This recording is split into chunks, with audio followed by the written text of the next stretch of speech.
नमस्कार दोस्तों, मैं Rajneesh Sharma Soul Insights platform पे फिर आपके बीच में। मित्रों, लास्ट टॉपिक मैंने प्लास्टिक पे बोला, लोगों ने उसको बहुत अप्रिशिएट किया है और लोगों ने कहा है कि हम भी प्रण करेंगे कि उसको अपना सकें, अपनाना नहीं, उसको घर से निकाल सकें। क्योंकि हर बंदा इस समय परेशान है, हर बंदा इस समय परेशान है, बीमारियों को लेके, नेगेटिविटी को लेके और कई चीजों को लेके।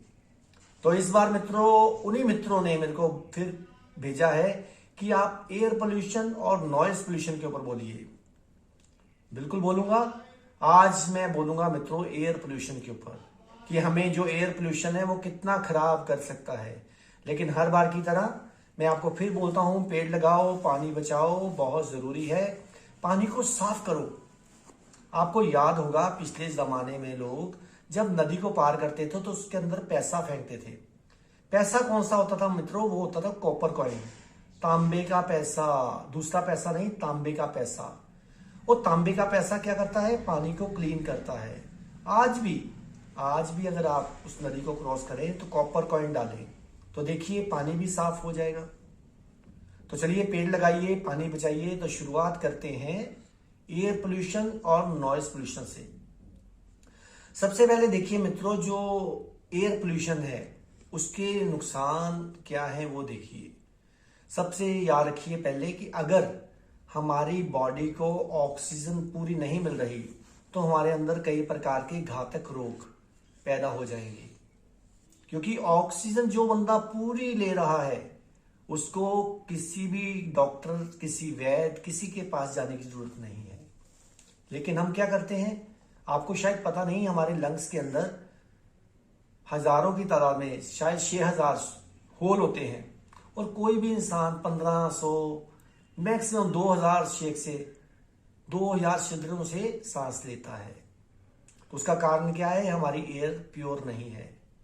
आप दिल्ली जाइए, कहीं गुड़गांव जाइए, कहीं भी जाइए, बड़े बड़े शहरों में जो लोग स्मोकिंग नहीं भी करते हैं उनके अंदर भी शायद सैकड़ों सिगरेटों का धुआं रोज जाता है। उसके लिए कौन जिम्मेवार है? उसके लिए हम पब्लिक जिम्मेवार है। अभी देखिए सड़कों पे आजकल भी सर्दियों के मौसम में लोग आग सेक रहे हैं। और किससे? आप हैरान हो जाएंगे। जहां तो टायर जलाया हुआ है तो जहां फिर प्लास्टिक जलाया हुआ है।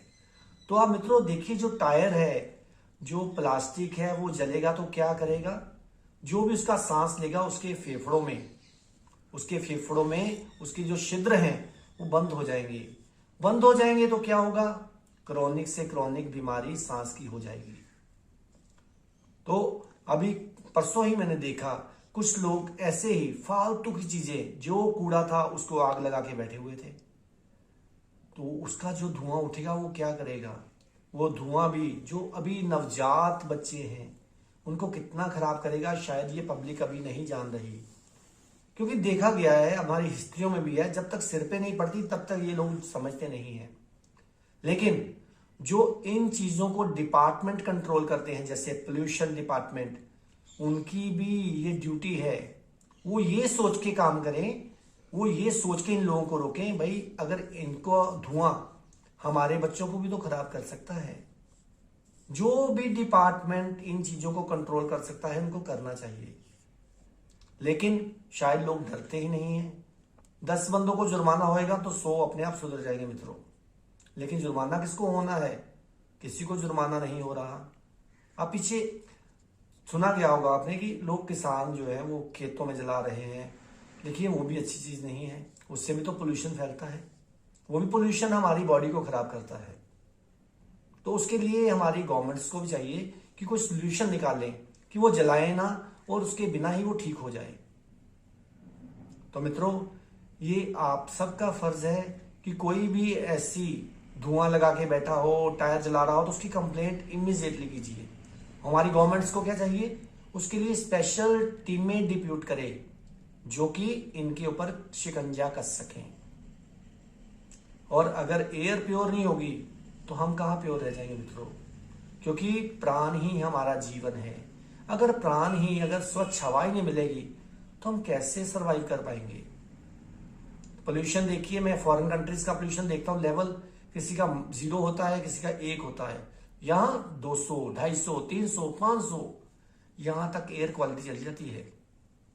तो इसलिए जब तक हम सारे नहीं जागेंगे इस पे कंट्रोल नहीं होगा। कोई कहता है अच्छा यार कोई बात नहीं, इसको कैसे रोकूं, ये तो मेरा पड़ोसी है, अरे इसको कैसे रोकूं, वो तो मेरा कजन है, वो मेरा भाई है। अरे रोकना पड़ेगा, नहीं रोकोगे तो अपना नुकसान कर रहे हो। क्योंकि याद रखो मित्रों, हम सब जुड़े हैं, हम सब जुड़े हैं। एक की सांस दूसरे में जाती हो तो दूसरा सांस लेता है, दूसरे की तीसरे में जाती है तो वो सांस लेता है। तो अगर हम गंदी सांस ही लेते गए और छोड़ते गए तो दुनिया का कहां सुधार होगा। अब आता हूं नॉइज पोल्यूशन पे। अब देखिए बाइक्स को देखिए, इतने बच्चे हैं जो रॉयल एनफील्ड, जो दूसरी गाड़ियों को घुमाते हैं और उन्होंने जो हॉर्न लगाए हुए हैं। मित्रों अगर कोई पेशेंट, अगर कोई बुजुर्ग, अगर कोई छोटा सा पैदा हुआ बच्चा उसको सुनता है तो उसके ऊपर क्या प्रभाव होता है आप समझ नहीं सकते हो। अब देखिए ऑटो चलते हैं, बसेस चलती हैं, उन्होंने जो हॉर्न लगाए हुए हैं वो ऐसे हॉर्न हैं जो हमें इमीडिएटली इतनी टेंशन में ले जाते हैं आप सोच नहीं सकते हो। तो हमारी गवर्नमेंट्स को नॉइज पोल्यूशन पे भी कंट्रोल करना चाहिए, लेकिन कोई ध्यान नहीं है। एक स्कूटर वाला, सिंपल स्कूटर वाला, उसने हॉर्न लगाया हुआ कार का, तो जो कार वाला है उसने लगाया हुआ है ट्रक का। तो मित्रों हमारी सरकारों को चाहिए, हमारी गवर्नमेंट्स को चाहिए और पब्लिक को भी चाहिए कि हमें ऐसे हॉर्न का इस्तेमाल नहीं करना चाहिए। जो पीछे से इनबिल्ड हॉर्न आते हैं उन्हीं का इस्तेमाल करना चाहिए। और आगे देखिए शाम की पार्टी चलती हैं, ओपन में डीजे चल रहा है ऊंची ऊंची आवाज में, उसका कितना कुप्रभाव है शायद आप नहीं समझ पाओगे। अगर आप में से कोई भी शास्त्रों को जानता है तो जो हमारा शास्त्रीय संगीत था और ये जो आजकल पॉप म्यूजिक चला हुआ है, ना पता चलता है कि क्या बोला जा रहा है और ना समझ आती कि क्या सुना जा रहा है। सिर्फ एक दूसरे को देख के लोग नाच रहे हैं। तो मित्रों जो शास्त्रीय संगीत है, कहते रिसर्च हुई थी कि वो पेड़ों के पास चलाया गया, जो फूल अभी निकले नहीं थे तो इतने अच्छे फूल निकले, और एक जगह पॉप म्यूजिक चलाया गया तो उससे क्या हुआ पता है, वो जो फूल निकल रहे थे वो भी मुरझा गए। अगर फूलों पे इतना उसका कुप्रभाव है तो हमारे ऊपर क्या होगा। तो इसलिए हमारे सब इंसानों का फर्ज है, अगर हमने खुशियां मनानी है, मैं ये नहीं कहता कि आप डीजे ना चलाओ, आप म्यूजिक ना चलाओ, चलाओ लेकिन लिमिट में, उसकी जो वॉइस कंट्रोल होना चाहिए। ये थोड़ी है कि दूसरों को दिखाना है, सारी दुनिया दूसरों को दिखाने के लिए अपना भी और दूसरों का भी नुकसान कर रही है। तो इसलिए मित्रों हर एक इंसान का फर्ज है कि हमें जो भी हमारी गाड़ियों में हॉर्न है, आप देखिए कईयों ने हूटर लगाए हुए हैं, कोई कंट्रोल नहीं, कोई कंट्रोल नहीं प्रशासन का, हूटर बजा रहे हैं। एकदम इंसान जो आगे जाने वाला है, अगर वो बुजुर्ग है, मैंने कई बुजुर्गों को, कई बंदों को, कोई हैंडीकैप्स को देखा है, वो गिर जाते हैं बेचारे, लेकिन उसके ऊपर जो हूटर चलाने वाला है वो हंसता है। जब बहुत भारी भरकम हॉर्न लगाया हुआ है वो बजाता है तो उससे भी बेचारे घबरा जाते हैं। अभी मैं बाहर ही था, दूध बेचने वाले ने, देखिए दूध बेचने वाले ने अपने ऑटो में जो हॉर्न लगाया है, मेरे ख्याल से अगर एक मैं सुन के घबरा गया तो एक बच्चा जो होगा उसका क्या हाल होगा, जो एक बीमार होगा उसका क्या हाल होगा। तो मित्रों आइए हम प्रण करें कि हमें स्वच्छ हवा लेनी है और इस नॉइज पोल्यूशन से हमें दूर होना है जैसे भी।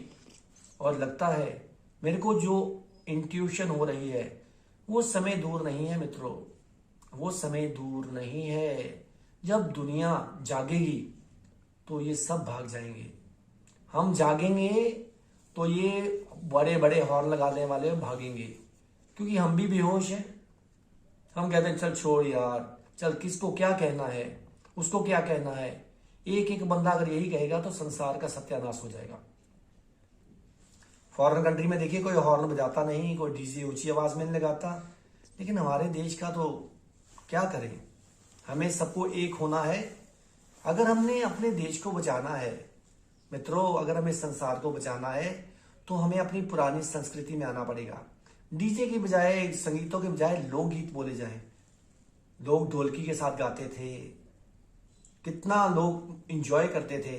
लेकिन अब डीजे पे वही घिसे पिटे गाने, शराबे पी पी के नाच रहे हैं। हमको भी नहीं पता कि हम नाच रहे हैं कि हमें जनरेटर नचा रहा है।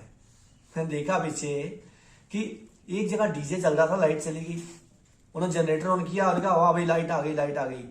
साथ ही वो डीजे तो चला नहीं, लेकिन जनरेटर की आवाज पे ही नाचना शुरू हो गए। समझिए कितनी बेहोशी है इनके अंदर, कितनी बेहोशी है। तो मित्रों चलिए आज ही प्रण करेंगे हम, एयर पोल्यूशन सही करना है और नॉइज पोल्यूशन सही करना है और हमें आने वाली पीढ़ियों को बचाना है। संकल्प करें, संकल्प करेंगे तो जरूर कामयाब होंगे, क्योंकि पहली शुरुआत तो करनी ही पड़ेगी। पहली शुरुआत ही 50% यात्रा पूरी कर देती है। तो चलिए पेड़ लगाइए, पानी बचाइए, पोल्यूशन से बचिए, नॉइज पोल्यूशन से बचिए, एयर पोल्यूशन से बचिए। तो आप इसी तरह मेरे को टॉपिक देते रहिए। अगली बार जो भी आपका टॉपिक होगा मैं उस पर जरूर बोलूंगा। तो इसी तरह आप मेरे चैनल को सब्सक्राइब करते रहिए, सोल इनसाइट्स_RV रजनीश। तब तक आप खुश रहिए, आबाद रहिए, जिंदाबाद रहिए। नमस्कार।